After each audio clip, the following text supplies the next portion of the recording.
I'm just going to push this back and pull this down a bit. Okay. Hopefully you can see everything there, guys, and you can hear me. Hope you're all doing well today. We're on daily lesson 9, I think, believe it or not. Today I'm going to talk about what I'm calling indicator chords. That's not a correct theoretical term, but it was just a good little summary for today's lesson, I felt. So what we're going to talk about today is complementary to what we talked about in our 251s video. So 251s, you need to learn your 251s because they tell you which scale to use. However, in more modal contexts or chords which seem a bit more out of the blue, we need to understand where those chords have come from. So I've written out here some of the most popular, most commonly used chords that you'll see that pretty strongly suggest a chord. Now, context is the most important thing, guys, okay? So do not look at a chord and just immediately say, oh, it is that or it is that. That's not the way it works. But these particular chords, they don't tend to be what we call functional harmony quite as much as some of the things we've already talked about. These often are just seemingly interjected. Now, of course, it's far more sophisticated than that, but they sometimes just seem to appear out in the blue. Other contexts, maybe a more modal context, they are just a vamp and you just have that chord for 16 bars, whatever it is. So in modal context, there's very often very little, what's the word I'm looking for? Like theoretical justification, I suppose. It's just because it sounded good. So it's less functional. Functional harmony, the job of the chord tells you what to do. So anyway, without further ado, let's go through some of these examples. The first chord you need to learn to understand and recognise is a minor 6 chord. Now, a minor 6 chord sometimes presents as a minor 9, a minor 11, or sometimes even a minor 13. You don't tend to see minor 13s though. But minor 6 you will see a lot. And the minor 6 is a telltale sign that you are in the Dorian mode. So the minor 6 chord sounds something like that.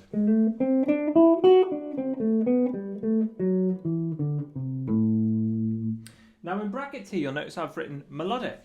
Now that's because you can also play the melodic over a minor 6. Minor 6 doesn't actually suggest what type of 7 to use. However, because it doesn't suggest, we can assume it means a minor 7. So the melodic minor actually has a major 7. However, this is a very frequently used scale, the melodic minor, and we very often play a major 7 even though the chord doesn't ask for it, and it gives us a very nice, very soft outside sound.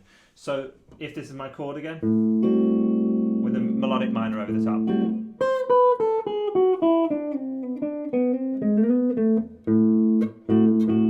You hear a very non-jarring sound, even though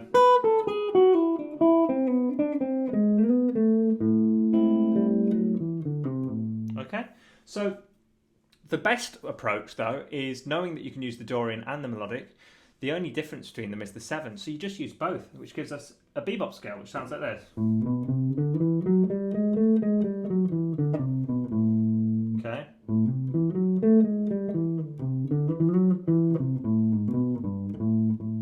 Okay, so I'm just choosing which 7 to use, major or minor. So that's the first one. If you see those out of the blue, of course, the most common time you see those sort of sounds, minor 7s, 9s and 11s, are in a 251. However, minor 6, we most commonly use minor 7s, but if you do see a minor 6 and it's just by itself, then that's a telltale sign you are on the Dorian. But of course, these are if they're not in a 251 context, which is what I was trying to say a few minutes earlier. Next up, major 7, sharp 11. Now this is a really important chord, and it's sometimes called the Lydian chord. So major 7, sharp 11, I'll do it on D. Okay, so I've got there the major 7 and the sharp 11. Okay, now that is the Lydian sound. Now we talked about modes yesterday, but just a brief reminder, Lydian is the 4th mode. So if I'm on D Lydian, that means D is number 4 of a scale. So A, B, C sharp, D. So I'm in A major. So I play the A major scale in a D way.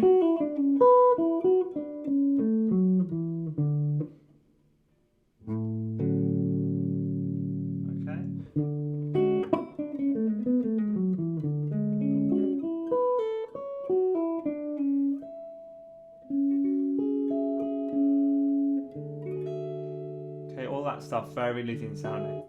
Now you can also find that same chord. This is again in brackets is the slightly dodgy one, but you can kind of get away with it on the 6th degree of the harmonic minor. So the 6th degree of the harmonic minor. Let's do this one in. Let's do C harmonic minor.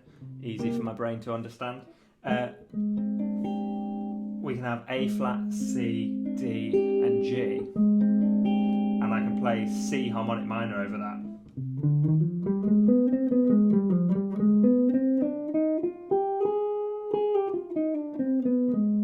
Which gives me the flat third as well, the minor third. Hi Neil, it's one of those headless guitars. Yeah, this is a Kiesel HH7.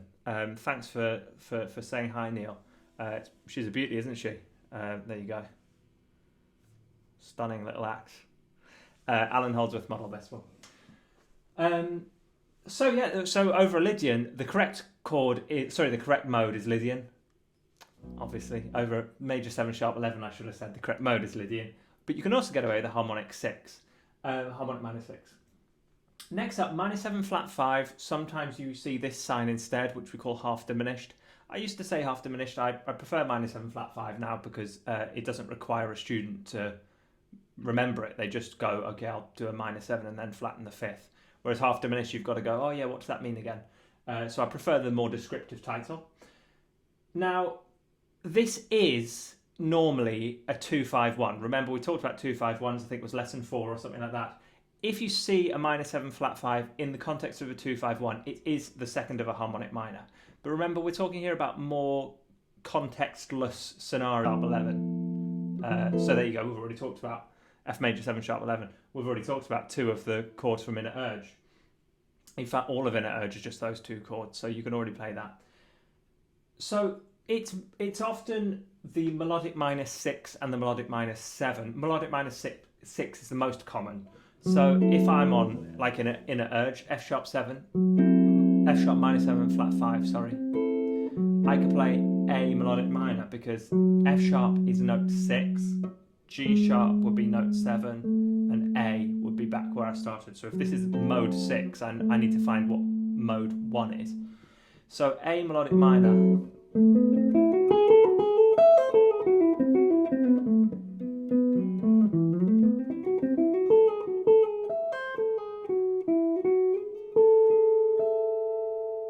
Okay, gives me that sort of sound. Now I can also do it treating it as mode 7 of melodic minor. So if F sharp is 7, then G is the melodic minor. Now that is basically what we call the altered scale.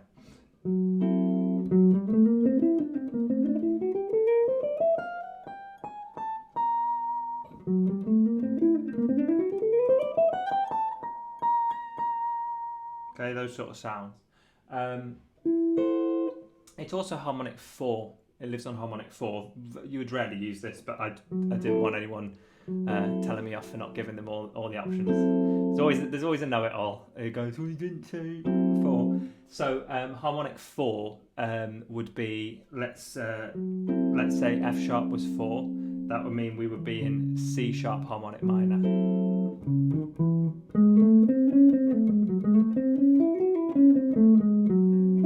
I like that one though.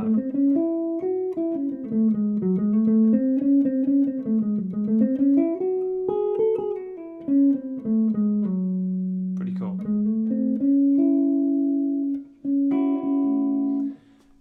Brilliant. So, and of course harmonic 2, like I said, it is the 2-5-1 when it's in the correct context.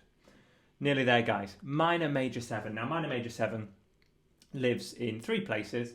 The most common is melodic minor. So if you see, let's say, A minor major 7, which is a great sound. The James Bond chord, by the way, guys, is a minor major 9. That sound there. So that's a good way to sort of hear it. It's good to have a reference. So that's just the melodic minor of A.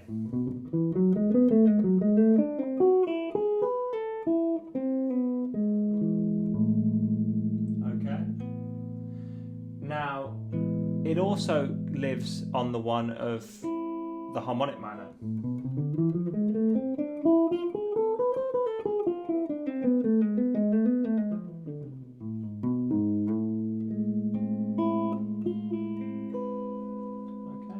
Also can live on the 6th of the harmonic minor, depending on how you spell your chords.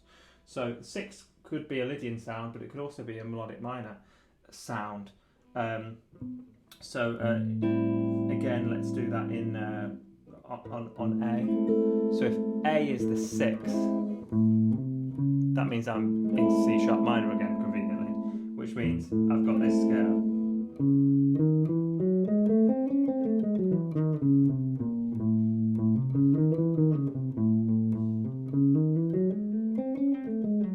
Oh, sorry. Let's start that one again.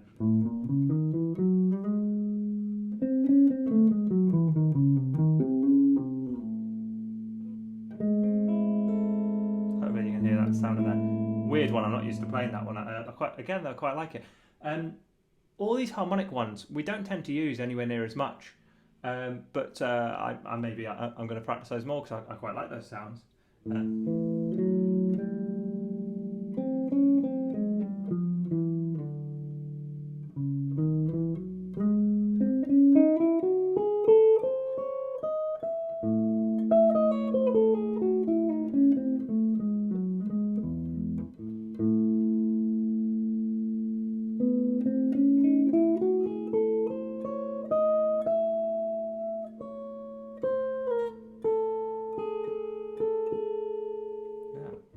Very dissonant, I like it. It's quite messianic and harmonic minor. Now, you rarely see this one, unfortunately, because it's a beautiful sound. I'll tell you where you do see it is dirty loops use this all the time. Are they called dirty loops? It is dirty loops, I think. Dirty, whatever they're called. It's dirty something, isn't it? Dirty loops, I'm sure that's their name. They use this chord all the time. It's the one that is just a diagonal chord starting on the A string. So there I'm going 6, 5, 4, 3. And it's just the 3rd mode of the melodic minor, so there I'm just playing C melodic minor.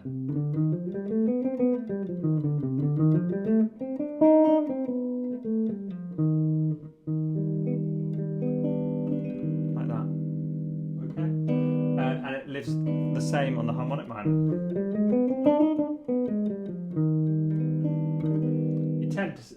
It tends to imply melodic minor, but you can also do harmonic. Really, I should have put harmonic in brackets.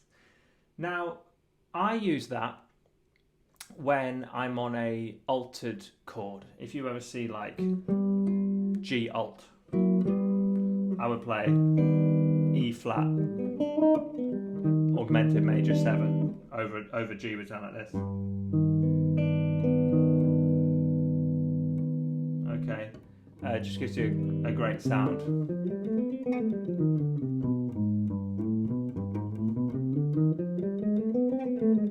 And again, because it lives on melodic and harmonic, I can put the flat 6 in as well.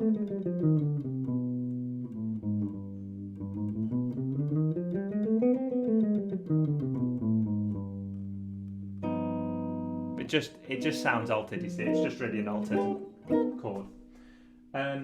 So on the subject of the whole tone, the augmented, it's melodic, obviously, like we just talked about. We can do melodic 5. So G augmented could be C melodic minor.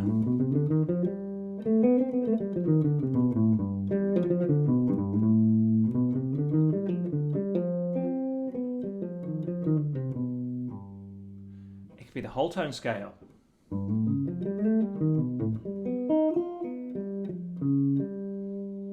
Or it can be the harmonic 5th or 7th. So Phrygian dominant.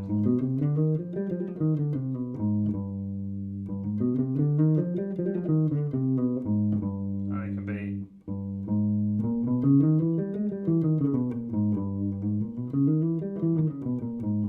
okay, so these are all great sounds.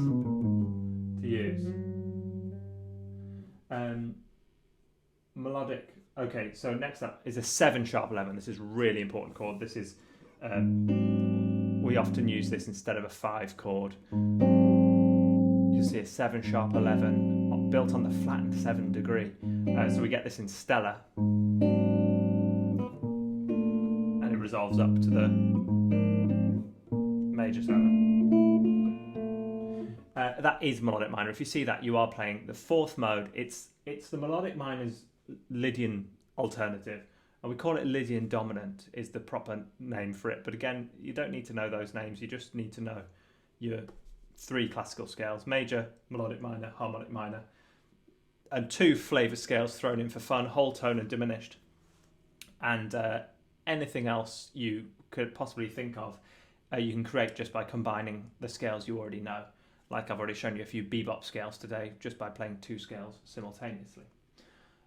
So 7 sharp 11 melodic minor, whatever the root of the chord is 4th in the scale. So in this case, I've got an A flat in the bass, so E flat, F, G, A flat. So I'm going to be playing E flat melodic minor.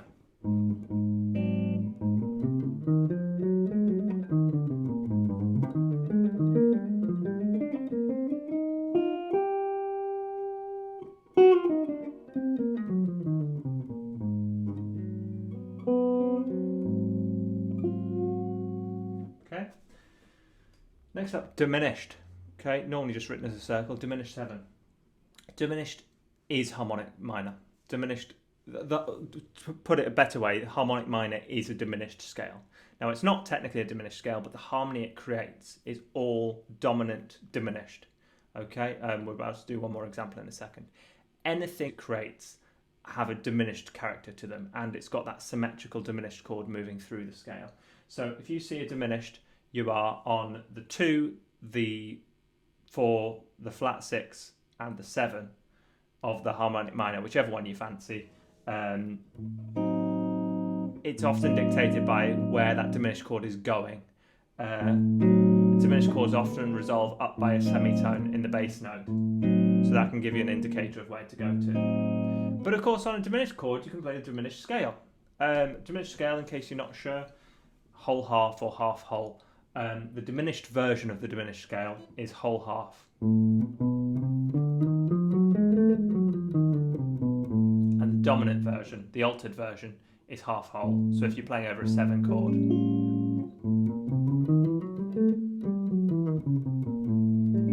and that fits into the altered category of scales when you play it that way.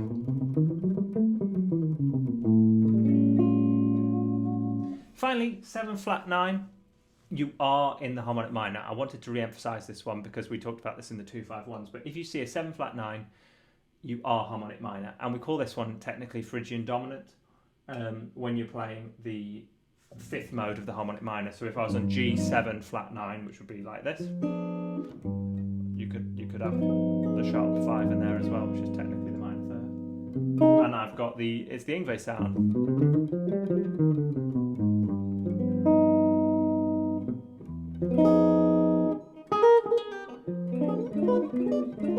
I've got this diminished sound, this.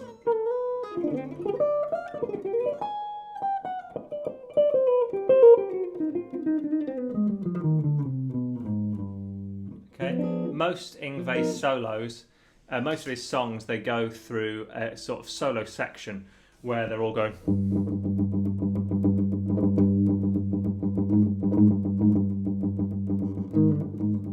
That sort of thing, and then he goes, and they do the same thing up a tone. He does that a lot, and all of that is Phrygian dominant soloing. It's normally him taking trading 8ths with the keyboardist. But of course, we can play the diminished scale over that one as well. That would be the dominant version, so that'll be half whole.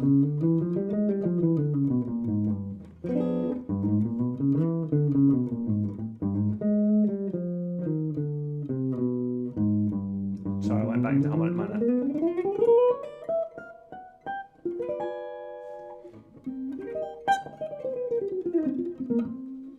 Okay, so those are all the chord types I wanted to get through today, guys.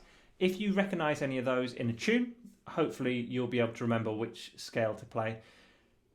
I hope, I'm on lesson 9 now, guys. I hope you're realising how all of these complicated theories that we have in jazz, they all really just boil down to how well do you know your major scale. It really is as simple as that, because if you know your major scale, you can understand most things immediately.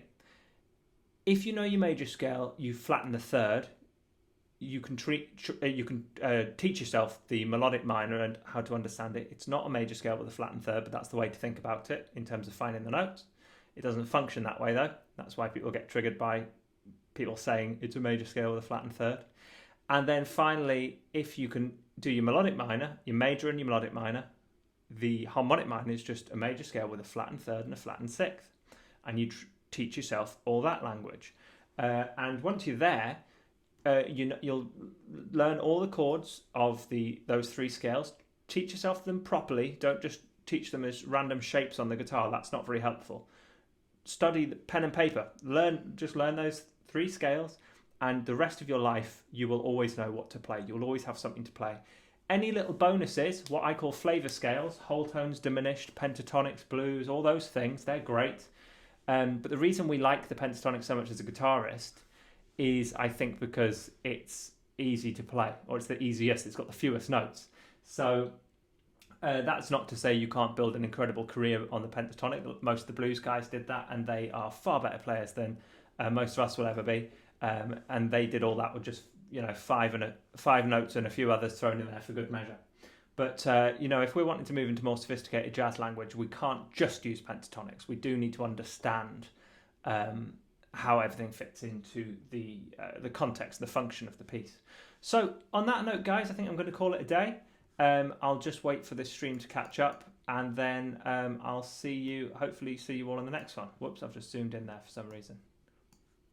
Hope you're all well. Leave questions and comments as always.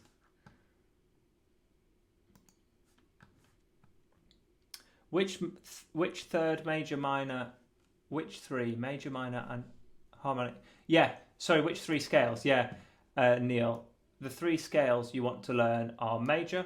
I'll just quickly recap your scales. You've got three scales. We call them the classical scales because they are the ones that when you do classical exams, they ask you to play.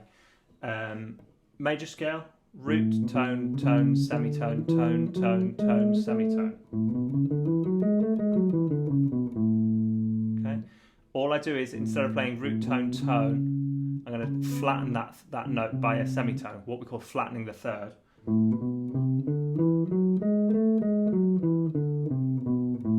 And that's melodic minor. And then I'm going to flatten the sixth note. That one there, I'm going to flatten that to there with a flattened third.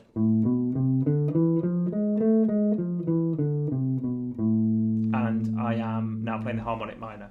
So don't think of how, go on Google and search like what do they call like scale diagrams. Don't go for that. Understand how a scale is built, and just learn your major scales, and then understand how to flatten the third, and then you've learned the melodic minor. Then understand how to flatten the sixth. If you've got the understanding there, there's loads of guys. There's a problem I have a lot, especially with adult students, is they know their scales but they don't know how to apply them, and it's because they know how to play them but they don't really know what notes they're playing.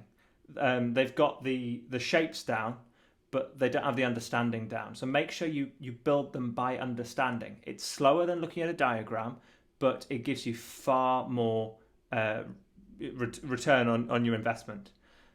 Major scale, melodic minor scale, harmonic minor scale. Those are the only scales you need. If you want to learn a few others for fun, the next three important ones are your whole tone scale, your diminished scale, and your chromatic scale. But the chromatic scale that's your John Petrucci exercise.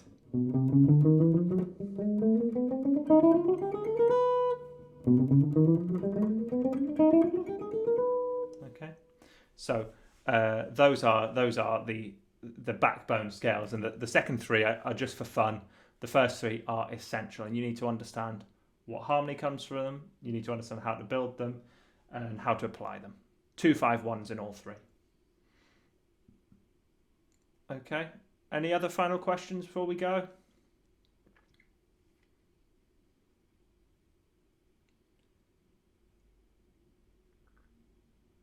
What's diminished? Diminished is half whole, or whole half. So on a single string, that would look like.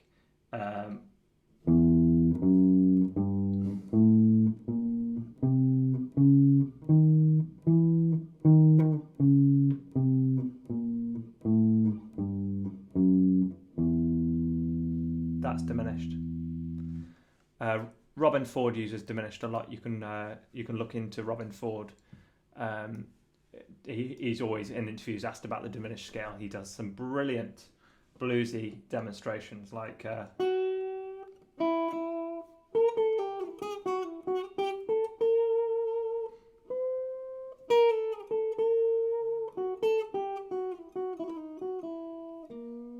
sort of thing. Miles better than me, though. So if you don't know your major scale, just work on that. If you don't know your melodic minor scale, just work on that. Just work on your harmonic minor scale. Once you've got those three down and you really understand them, then for fun, whole tone, diminished, chromatic. And that's it. Then you're playing all the notes. I mean, what more could you need? So wrap it up there, guys. Thanks for your questions there, Neil. It's always nice to have someone contributing, so cheers for that. If anyone else has any questions or comments, please post them below in this video, and I'll get to them in the next one. And look forward to seeing you all then. Please take care of yourselves. Let's get some practice done. Okay, I'll just wait for this stream to catch up, and then I will call it a day there. Cheers.